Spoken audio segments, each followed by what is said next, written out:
Welcome to Charts This Week. My name's David Linton, I run Updater, and this week we're going to take a look at the charts. The main story really was last week, the US market breaking to new US highs. The US stock market, this is the S&P 500 index. We had real resistance in January at about the 1150 level. This was tested about 4 or 5 times then, and last week we finally broke through it, so we're into new highs. Remember, we love new highs from a technical perspective, so the US market looking quite strong on the market now. The signal was given on the cloud chart. We had a cross back at the beginning of 2009. We allow for one temporary breach on the lagging line through the cloud. I cover this in my book, which is out this week. I'll more about that in a minute, but the key thing here is that we're bullish on the lagging line, so that's really quite key. We're above new highs, all looking quite positive for the US stock market.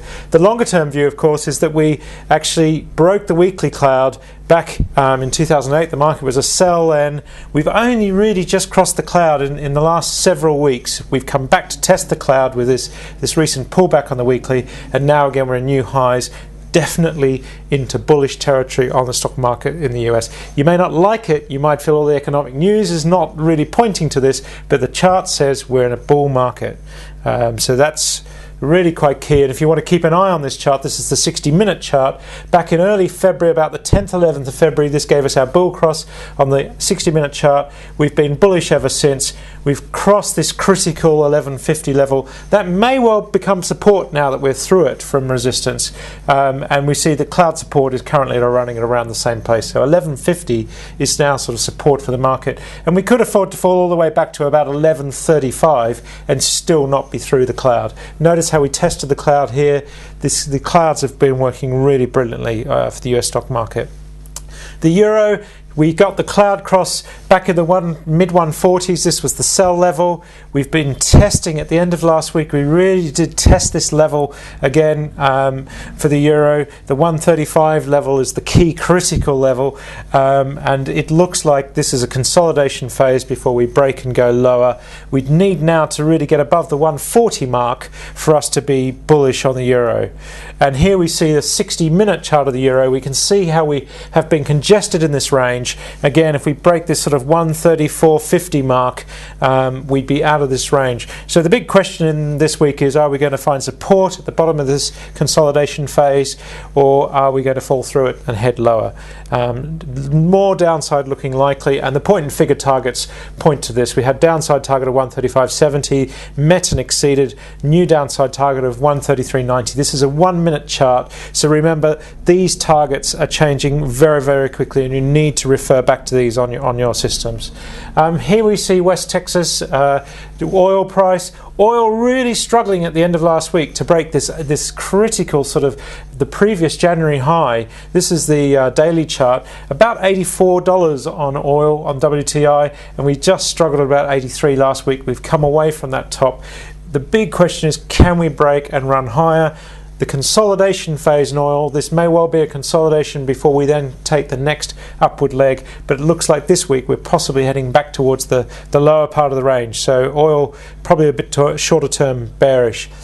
The really big story is nat gas. We said that we were bearish on this when it crossed the cloud, and we can see the effect. It's falling away, and really quite bearish on the daily chart. And the 60-minute chart on nat gas was giving sell signals back at the beginning of February, and we've been below this cloud all the way since. So we'd be waiting for a cross at about $4.20 on nat gas to get a bullish cross on the cloud. So that's what we need to look out for. There's no sign of it happening at the moment.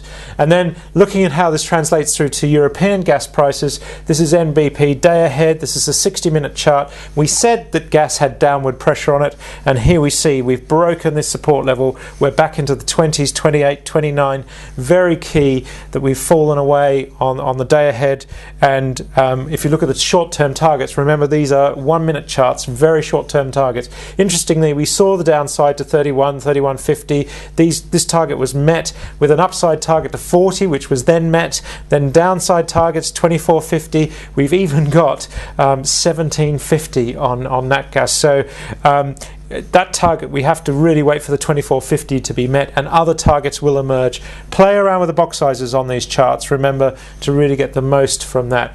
Coal, some of you have asked me to comment on coal. It's a bearish looking chart as well. So here we've not really had any major lagging line cross on the 60-minute chart. It's a less liquid product than gas and power, so these charts are a little bit harder. But the fact that we're making new lows on coal, new lows are bad. We can't really ignore that. And the 1-minute chart was telling us back in the mid-90s that we'd have targets of 85, 86, 86.50.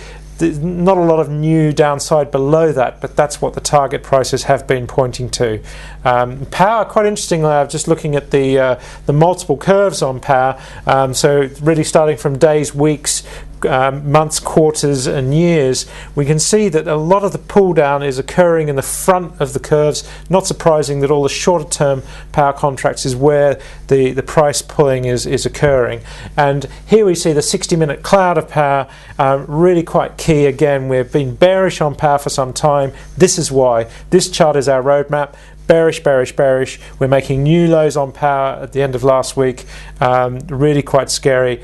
And we're seeing downside targets to 44.25, 45, 44.65. So seeing power this week with 44 in front of it is not going to be that big a surprise. But remember, these charts change very quickly.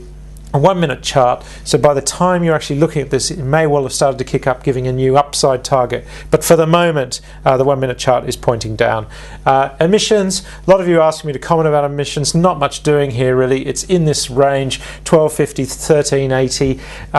We may see a break out of this sort of narrowing consolidation phase to give us a clue, but really the only way to trade emissions at the moment is the 14-minute RSI. Remember, when we're going sideways, the indicators will tend to work better. We had a sell last week, we had a buy the week before. You've just got to trade the range on emissions, so quite tricky.